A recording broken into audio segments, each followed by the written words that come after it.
Hello everyone, Zain with you, and today we'll show you how to fix Premiere Pro render error.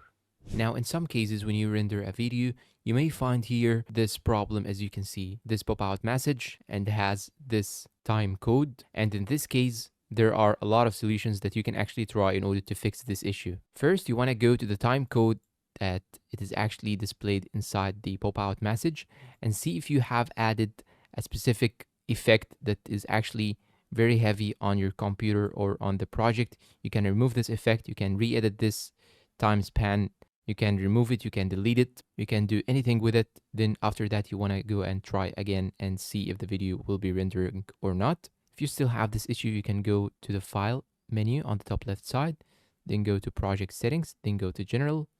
Then you want to go and change here this option from GPU acceleration or CODA to engine software only. You will find an option saying engine software only. You just have to change it, then click on OK, and you're all done. Then you can try to re-render your video and it will work with you. That was the second solution. The third solution is to simply go and restart your software, then try to open the project again and render the video. Or you can restart your PC. And this is the fourth solution, restart your PC.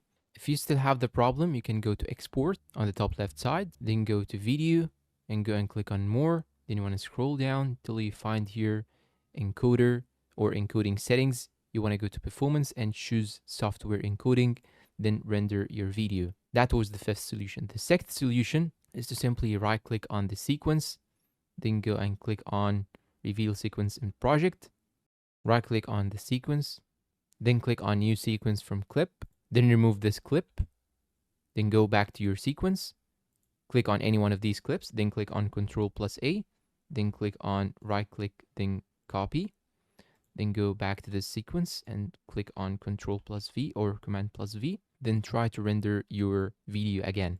The last solution is to unplug any external monitor. So click on export right here, then unplug the external monitor and you're all done. And that's all for today's video. If you find it helpful, please support us with like, subscribe, comment, share. Thank you for watching and goodbye.